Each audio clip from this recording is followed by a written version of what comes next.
Hello, स्वागत है electrophilic chemistry classes के यूट्यूब चैनल में। आज हम लोग एक आईआईटी मेंस की प्रैक्टिस प्रॉब्लम्स लेके आए हुए हैं, जो कि इस टाइप के क्वेश्चंस 100% एग्जाम में आते हुए हैं। ठीक है, तो हम लोग स्टार्ट करते हैं। क्वेश्चंस हमारा लिखा है, व्हाट इज द प्रेशर, जो प्रेशर है हमारा, व्हाट प्रेशर ऑफ बार, जो प्रेशर है वो बार में कैलकुलेट करना है। किसमें कैलकुलेट करना है? बार में। Of hydrogen would be the required to make EMF of H2। जो ईएमएफ है हाइड्रोजन गैस का, किसका? हाइड्रोजन गैस का, वो हमारा क्या है? जीरो। क्या है? Zero in pure water at 25 degree Celsius. 25 degree Celsius पर अगर हम उसका ईएमएफ देखेंगे तो ईएमएफ हमें कितना दिया गया है? जीरो। कितना दिया गया है? जीरो। तो इसके अकॉर्डिंग हम लोग इसको सॉल्व करेंगे। अब देखो हम लोग रिएक्शंस लिखते हैं। रिएक्शंस में क्या आ जाएगा? जैसे 2H प्लस आयन हमने लिया, एक इलेक्ट्रॉन इसमें एक्सेप्ट करेगा। ठीक है, तो हमारा ये क्या बना देगा? H2 क्या बना देगा? हाइड्रोजन गैस क्या फॉर्म कर देगा? हमको हाइड्रोजन गैसेस फॉर्म में फॉर्म कर देगा। किस फॉर्म में फॉर्म कर देगा? गैसेस फॉर्म में। जब गैसेस फॉर्म में हमको ये फॉर्म करेगा तो अब इसमें हमारा क्या फॉर्म हो जाएगा? देखो अब इलेक्ट्रॉन, हम इलेक्ट्रॉन बैलेंस करने के लिए यहाँ कितनी मल्टीप्लाई करेंगे? 2 का।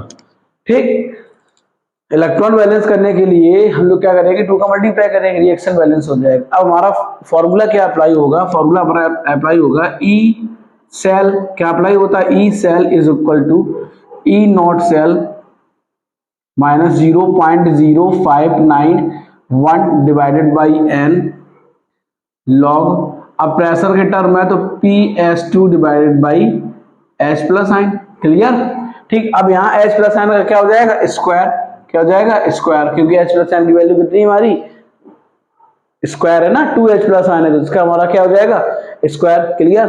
अब इस रिएक्शंस को, इस सेल्स को अगर हम लोग हाइड्रोजन के टर्म में लिखें, किसके टर्म में लिखें? हाइड्रोजन के टर्म में, तो हमारा क्या हो जाएगा?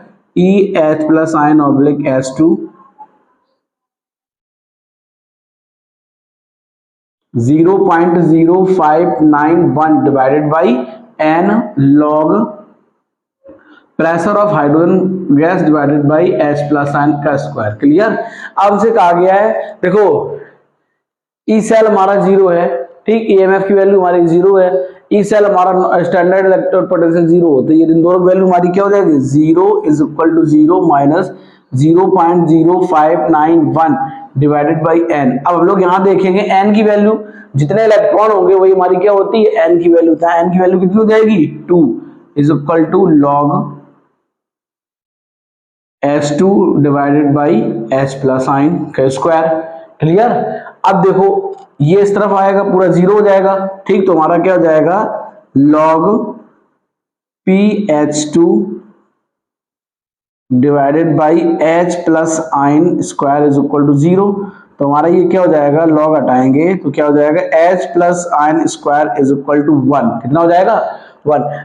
हम लोगों ने पढ़ाया है एट 25 डिग्री सेल्सियस पर, किस पर? 25 डिग्री सेल्सियस पर वाटर का आयनिक प्रोडक्ट पढ़ा है, H plus ion into OH minus ion is equal to कितना होगा? 10⁻⁷। Clear? H plus ion into OH minus ion is equal to 10⁻27 water का ionic product.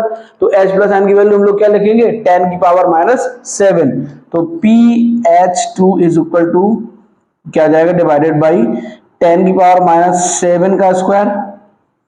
Clear? Is equal to 1। तो pressure of hydrogen gas is equal to कितना आएगा? 10⁻⁴।